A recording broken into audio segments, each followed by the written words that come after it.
Well, what's up, guys? So we are gonna start with startup and its registration, which is chapter number 9 of SBEC. I hope you are all doing well, and sorry for the delay of uploading the videos. Now the videos will be uploaded continuously, and make sure you subscribe the channel. So now let's begin with our lecture, startups and its registrations. The complete video is also available in Hindi, so make sure that you completely watch this lecture now. Okay, so let's begin with our lecture. Not every new business is a startup. So first of all, remember this line in your mind: not every new business is a startup. So if anyone starts a business, we cannot call it a startup because there are certain guidelines which are issued by a government what entity will be called a startup and what entity will basically called as a business. Okay, so now let's simplify this concept named startup. Let's assume that all of you have heard this name Dunzo. So Dunzo is a startup which operates in a metropolitan cities. If you are living in a metropolitan cities, once upon a time in your life you have used this apps service named Dunzo. So let me tell you a quick story of Dunzo. So Dunzo's founder hated to go to supermarket. He doesn't like to go to the supermarket every week buying groceries and wasting a lot of time in traffic and choosing the right kind of groceries for his daily use. He wanted someone to do it for him. So basically, after getting bored from purchasing groceries, he found a WhatsApp group, and in the WhatsApp group he told all of his friends that whatever useless work you have, you just give it to me, like delivering the charger, buying groceries for your kids, getting bike ride for you. I can do every work useless that is according to useless for you. I can do that. So that founder got a lot of work in the group because he was working for free. But eventually we found out that the idea is great. The idea is great. So he found that even if we charge a little bit of money from people, they are gonna definitely purchase of services. So he basically found Dunzo, and now Dunzo is offering this kind of services: packages, pick up and drop, online restaurant discovery, online ordering, grocery delivery, and bike taxi. So basically, why did I explain this to you? This concept is hidden in this paragraph. So typically a startup will begin by building a first minimum viable product, a prototype to validate, assess and develop the new ideas or business concept. In addition, startups founder do research to deepen their understanding of the ideas, technologies or business concept and their commercial potential. So basically a startup will begin by first developing a minimum viable product. So you are seeing this like minimum viable product. So how did the Dunzo made a minimum viable product? Basically the WhatsApp group was a minimum viable product, a prototype to validate, assess whether the idea is successful. If we deliver groceries, are people even willing to pay us for delivering those groceries? So that's the thing. In addition, startup founder also have to do research whether the idea will get success or get a failure. So he even integrated the startup idea with the technology or even made a good app. Okay, now let's talk about a startup campaign. You have already heard of a blood campaign. Blood campaign does what? They promote donating of blood. As like startup campaign promotes starting a startup among the entrepreneurs, and this is something that all of us should have in our mind, except that employment. Okay, now let's talk about more about startup. It's launched on 15th August 2016 by Prime Minister Narendra Modi, aimed at fostering employment and conductive ecosystem for startups. So remember this date, it can be even asked in your examination. Now, when to consider an entity as a startup? So when that's what I saying in the that's what I was saying in the beginning. When to consider an entity as a startup or a business? So up to a period of 10 years from the date of incorporation, when an entity has been incorporated or registered as a private or public company or an LLP. Even you have studied in CSCET, a startup has to be registered as private, public company or an LLP. Turnover of any financial has not crossed 100 crore. It basically means that sales should not cross more than 100 cr. Entity should be working towards innovation, improvement of product or services, scalable business with employment generation. That's why a simple business like opening a grocery store will not be called a startup, because it's not getting its development to innovation, improvement of product or services, scalable business with employment generation. Now if I say some popular startup name, they are Ola, Flipkart. You have already heard of that names. Okay, so now how to be registered as a startup? When an entity can be registered as a startup? Shall make an online application over app. The app name is Startup India and portal name is startupindia.gov.in with DPIIT. DPIIT full form is Department for Promotion of Industry and Internal Trade. Application shall be accompanied with copy of certificate of incorporation. That's what we get when we incorporate LLP company, or best that's it. A write about nature of business activity saying how it's contributing to innovation and employment. The DPIT, after calling such documents, may recognize entity as a startup or reject by providing reason. If you satisfy this kind of above conditions, then you can be considered a startup, or DPIT may reject you by providing certain kind of reasons. Okay. Now, exemptions available to a startup. So exemption here basically means advantages or exemption that a startup can get benefit as an entity of a startup. Okay. Now let's discuss them. The first is simple process. The registration of startup is very simple. That's what I told you. You have to either go to the app or portal for registration, and the registration is very simply, you have to attach the incorporation copy and a little bit of write up about your nature of business activity, how are you contributing to employment and innovation and development of product and services. The second is reduction in cost. So whenever a startup develops a kind of technology, so it also has to get some kind of patents for protecting its intellectual properties. For example, if I develop a certain kind of technology and I do not want my competitor to use it, so I basically will develop a thing called patent, and government provides rebate in patents. That's what a startup gets, because patent costs are very high. So government basically provide 80% rebate in patent cost. The third is access to fund.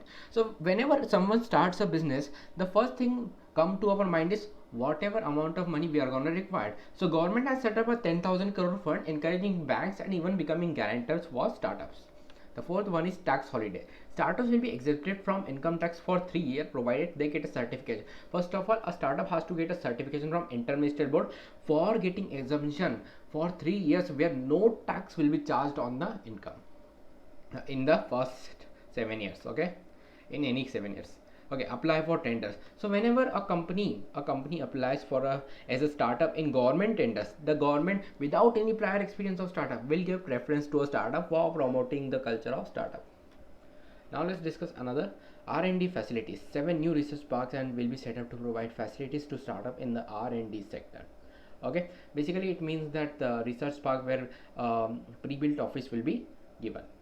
Now let's discuss another exemptions. Now time consuming compliances. So various compliances have been simplified for startup to save time and money. Startup shall be allowed to self-certify compliance through the Startup Mobile app. That's a very simple process with 9 labor and 3 environmental laws. The 8th one is tax saving for investor. People investing their capital gain in the venture fund set up by the government will get exemption from capital gain. So what is thing called capital gain? So whenever I sell like a land and I get profit, that profit will be called as capital gain. So that is basically called capital gain. Okay, I hope you got the point. Now if I say that this is capital gain, and if people invest in the capital gain, they get exemption from capital gains. Okay, means in the income tax. Choosing your investor, people investing their capital gain in the venture fund set up by the government will get exemption from, oh, that point is repeated, so cut it down. Let me tell you, choose your investor means startups will have a freedom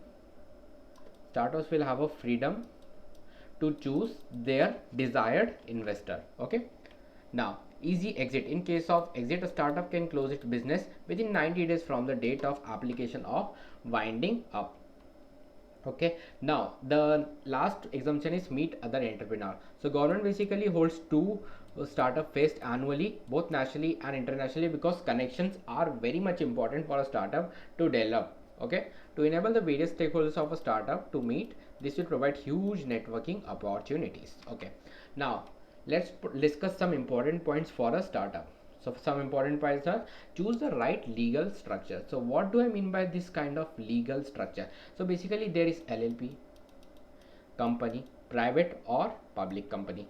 So if I choose a wrong structure, then when I need to convert, then I have to close certain kind of operation. During the conversion, I have to go to the registrar and a lot of copy. If I formed LLP and I'm gonna convert to company, then a lot of process has been involved. So it's a very crucial decision based on individual circumstances and host of factors such as nature, sector of business, operation, etc. should be considered while entering into the business.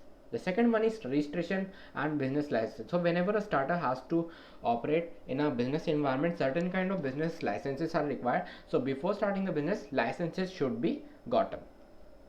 Next is intellectual property. Developing and protecting intellectual property is very necessary. With proper registration can help startup gain competitive advantage.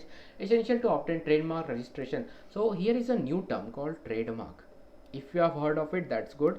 So trademark basically like Paytm. So Paytm is a trademark. Why is it a trademark? Because no one else can use that name for commercial purpose. Only 197 communication use that. So certain names are reserved, they are called trademarks. Okay. Next is founder equity split. So like for example, there are 4 founder A, B, X, Z. So X and Z are completely working in the startup from day to night, and A and B just invested their money. So X and Z should get more share in the startup because they are completely involved in the startup with a risk. Okay. Now let's discuss another founder agreement. The founder agreement should represent a clear understanding between the founders on all key related to the startup whenever a kind of uh, difference of opinion arises. So like roles, responsibility and decision making should also be clearly defined in the agreement. The next is employment contracts. While employment contracts are certainly valuable to the employees as it details terms regarding description of job. So who really works in a startup? Who like to just get involved in the new things? So why will anyone work in the startup? So a startup should provide detailed term description of employee job profile, compensation, other associated benefit, even ESOPs are should be given to employees because they are working, because it is not certain that the startup will be a success or failure. So employees also should be given ESOP, employee stock option plans. Okay. ESOP, that's our next topic. ESOPs are intensely given to employees, director of a company to attract talent. So ESOP means basically sharing ownership. Sharing ownership with employees. So ESOPs are incentives given to employees, director of a company to attract talent and retain employees by rewarding them. Typically see a pool of 10% to 15% allocation towards an ESOP pool. The next is third party agreements. Prior to entering into a third party agreement, while negotiating the terms, it is advisable to execute a non-disclosure agreement. So whenever startup is entering into the third party with the third party agreement, so it should also sign an NDA, non-disclosure agreement. It basically means that you will not share our trade secrets with our competitors. That's what is written here. Okay. Now let's talk about seed capital. So what do you mean by seed capital? The funding done at the nascent stage is called seed funding and the capital is known as a seed capital. So whenever a startup is required to start and the funding is done, that funding is called a seed funding and the capital is known as seed capital. As you are seeing in the picture, there are two things. The plant is growing like from the seed, that is called seed funding, and the capital is called seed capital. Now let's talk about what is a venture capital. So venture capitalists or private equity, the first large investment a startup can expect to receive. So venture capitalists usually invest a large kind of amount, so they are known as venture capitalists, and a large invest startup can expect to receive. They generally invest in the form of convertible instrument like convertible debentures, preference share. Okay. And most commonly used securities for VC, means venture capitalists, and private equity, which includes compulsory and convertible preference shares and compulsory convertible debentures. Means after a certain period of time they can be converted into equity shares. Okay. Due diligence. So what do I mean by due diligence? Basically means analysis whether the startup is getting a lot of potential, whether it has potential or not to grow in the future. Analysis is done to in order to know that the startup is doing well or not before investing from the venture capitalist. Now let's get to our next topic, that is angel investor. So what do I mean by angel investor? Angel investor are individual or group of industry professional who are willing to fund the venture in return for an equity stake. They basically invest a certain kind of fund and foreign kind of equity for the demand of equity stake. So after the startup becomes successful, they sell it and get their profits. Now let's talk about bridge round. So what do I mean by bridge round? A bridge round is essentially rescue financing. Focus on the word rescue financing for startup in need of working capital. Although that may not always be in the case. Bridge funding is a short-term interim financing that acts as a bridge between the startup's current liquidity need and its next funding round. So basically when a startup is in the need of funds, rescue funding means the startup is about to fail, but if it gets a funding, that funding will be called as bridge round because it's a kind of a rescue financing. Now let's talk about series funding. So series funding will basically start from A, B, C, D, E and will go on to Z. So why series funding starts from A, B, C, D, E? Let's get to know that. Series funding will start from series A to Z. Like if I have raised series A, I need more money. That's why I went to B.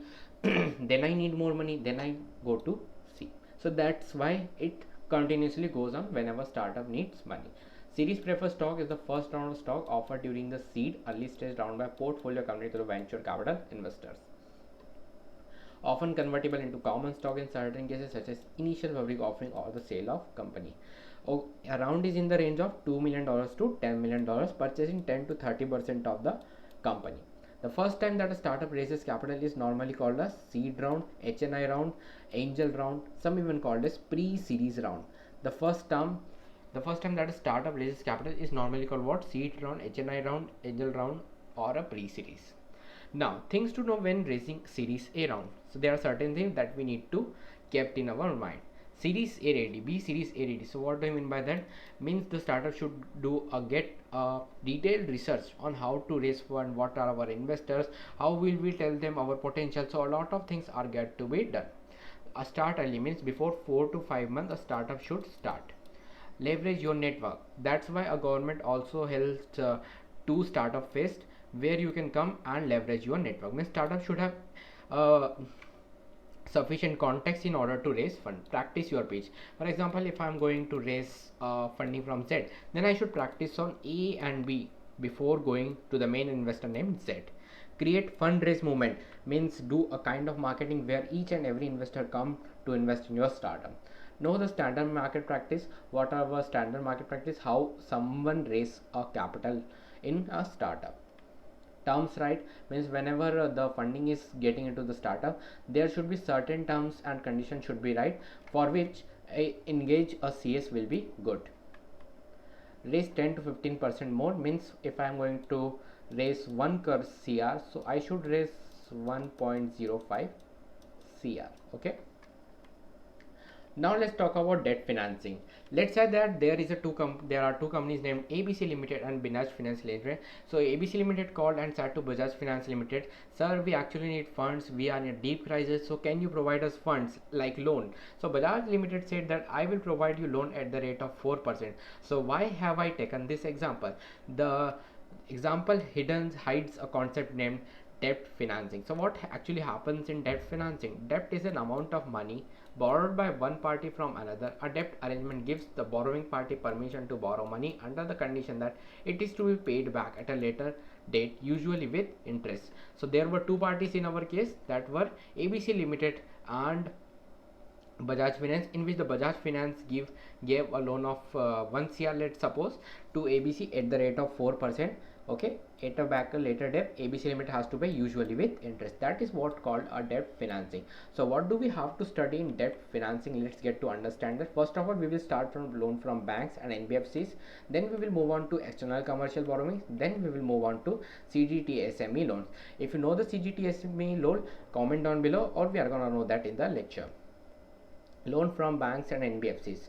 Let's discuss about it. So basically, whenever a VC means venture capitalist invest in a startup, founder lose their ownership. But loan from bank are good to not lose ownership, but it has several drawbacks, like irrespective of the performance, the EMI has to be paid if the loan has been taken. Good track of business record is also required, and collateral means some kind of security is also required in by raising a loan from bank.